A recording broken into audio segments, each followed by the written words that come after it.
Assalamualaikum warahmatullahi wabarakatuh. Kembali lagi di channel Ngaji Akhir Zaman. Di video kali ini kami akan membagikan ceramah khutbah yang membahas tentang zikir la ilaha illallah itu bisa menggugurkan semua dosa, tapi ada caranya. Untuk lebih jelasnya, mari kita simak videonya sama-sama. Sekian dari saya. Wassalamualaikum warahmatullahi wabarakatuh. Salam NKRI. La ilaha illallah itu penting sekali, cuma saya mohon itu dielmoni lah. Jadi dulu kalimat ini menjadi spesial karena dielmoni, karena dimulai dari fa'lam annahu la ilaha illallah. Terusannya ayat tuh wastaghfir li dzambika walil mu'minina wal mu'minat. Saya ulang lagi ya. Terusannya ayat tuh wastaghfir li dzambika walil mu'minina wal mu'minat. Makanya menurut madhab Sadili, kamu disuruh baca la ilaha illallah dulu, jangan istighfar dulu. Saya ulang lagi ya. Dalam madhab Sadiliyah itu la ilaha illallah dulu, nggak boleh istighfar dulu. Alasannya masuk akal. Orang yang kafir 70 tahun itu sekali baca la ilaha illallah itu langsung yughfar lahu ma qad salaf. Sehingga la ilaha illallah sendiri sudah punya kekuatan supaya dosa kita diampuni. Qul lil ladzina kafaru iyantahu yughfar lahum ma qad salaf. Cara menghentikan kekafiran gimana? Dia melafazkan la ilaha illallah. Ini kalimat yang begitu saktinya sampai orang yang kafir puluhan tahun itu dosanya semuanya terhapus hanya karena melafazkan la ilaha illallah. Nah, makanya kata Abdul Hasan As-Sadili, wastaghfir li dzambika ay bihadil kalimat. Seseorang sah diistighfari itu kalau melafazkan la ilaha illallah. Misalnya ada orang kafir mati kafir, sah nggak anak cucunya mengistighfari dia? Tidak sah karena belum melafazkan la ilaha illallah. Makanya kata Abdul Hasan As-Sadili, wastaghfir li dzambika ay bihadil kalimat. Sehingga lafaz ini spesial betul. Tapi kadang-kadang beberapa mursyid cara berpikir lain. Ini kalimat thayyibah harus dibaca orang suci, sehingga mendahulukan apa? Istighfar. Untuk supaya pas melafazkan kalimat thayyibah sudah dalam keadaan apa? Suci. Itu juga masuk akal. Tapi secara meyakinkan saya sendiri lebih mengikuti manhajnya Abdul Hasan As-Sadili karena alasannya tadi, yang kafir puluhan tahun saja langsung luntur dosanya karena melafazkan la ilaha illallah. Artinya la ilaha illallah sendiri sudah bagian dari istighfar. Nah, ya tadi buktinya fa'lam annahu la ilaha illallah terus wastaghfir li dzambika walil mu'minina. Jadi orang sah diistighfari itu setelah dipastikan sah tauhidnya. Jadi setelah tauhidnya sah yaitu la ilaha illallah baru sah apa? Diistighfari. Sehingga orang kafir, saya ulang lagi, orang kafir yang mati kafir anak cucunya tidak boleh apa? Tidak boleh menistighfar. Terus saran saya kedua, la ilaha illallah itu filosofinya itu nafyun li uluhiyati ghairillah wa isbatun li uluhiyatillah wahdah. Filosofi la ilaha illallah itu gimana? Menafikan semua selain Allah itu tidak Tuhan dan hanya menuhankan Allah semata. Nah itu caranya gimana? Caranya kita harus terbiasa ini, karena tadi saya dibilangin panitia ini rata-rata mustameknya atau mustamiatnya ini santri. Caranya gimana? Dilatih pakai logika.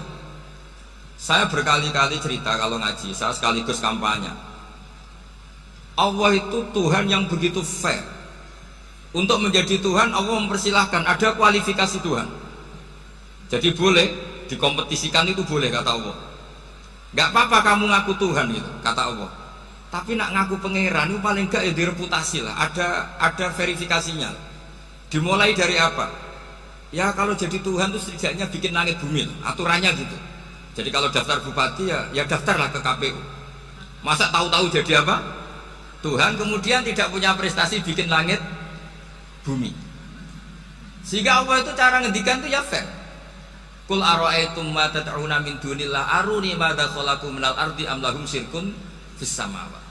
Coba yang kamu tuhankan selain saya, prestasinya apa kan? Ketika saya bikin bumi itu apa ikut bikin? Terus am lahum syirkun fis samawati. Kalau bikin langit, kalau nggak bisa ya urun lah gitu. Urun semen apa urun bego, pokoknya urun lah gitu. Urun ora, gawe bumi ora, ngerti-ngerti ngaku dadi pangeran.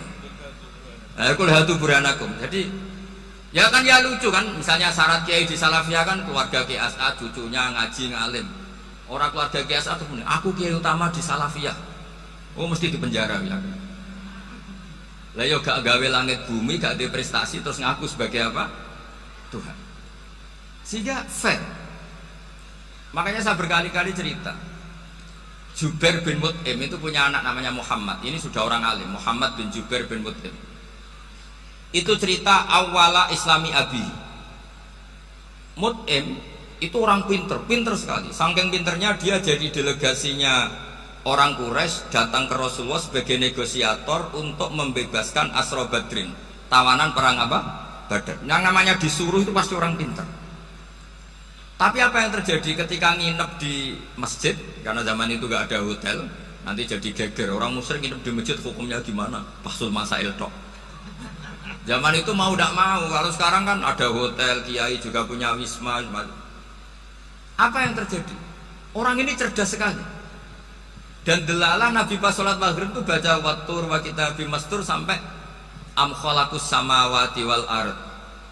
Ya kalau kamu jadi Tuhan ya setidaknya menciptakan langit bumi lah. Namanya jadi Tuhan ya ada persyaratan. Paling tidak punya reputasi menciptakan langit bumi. Atau kalau jadi Tuhan setidaknya reputasinya itu nggak diciptakan yang lain. Am khuliqu min ghairi syai'in. Ini jadi Tuhan kok punya bapak, punya ibu. Ini jadi Tuhan kok lahirnya di bumi. Ada tanggal lahirnya, ada tahun. Masa jadi Tuhan kok dulu buminya. Pokoknya walhasil tuh. Akhirnya Nabi ketika salam sholat maghrib dia datang, ya Rasulullah, akalku habis oleh ayat yang barusan kau baca. Sudah saya Islam saja. Argumentasi selain Allah Tuhan itu batal. Itu, nah saya mohon santri-santri Salafiyah itu baca Quran sampai seperti itu. Jadi jangan hanya khataman banyak-banyakan maksudnya. Ini bukan nyindir, ini ngamuk ini. Jadi ya khatamannya tadilah 1000 atau berapa lah, jangan banyak-banyak. Juga kasihan malaikat yang nyatet kan. Wong baru subhanallah alhamdulillah aja di teks hadisnya abad al malaikah gak ditetek. Itu baru subhanallah alhamdulillah itu sudah mencapaikan malaikat. Makanya saya wiridan tuh arang-arang kasihan malaikat karena nanti jadi itu ya ada madhabnya itu. Jadi kalau Gus Azaim sholat lama tak saingi sholat cepet itu sama-sama ada madhabnya. Yang cepet kayak saya tadi, setan pas tata-tata mau goda pas rukuk saya sudah itidal, mau goda itidal saya sudah sujud, pusing dia. Tapi jangan tiru, ini madhab yang agak-agak khusus lah, sudah cara orang Madura agak khilaf khusus. Khilaf ya, khilaf ini agak khilaf ini sudah.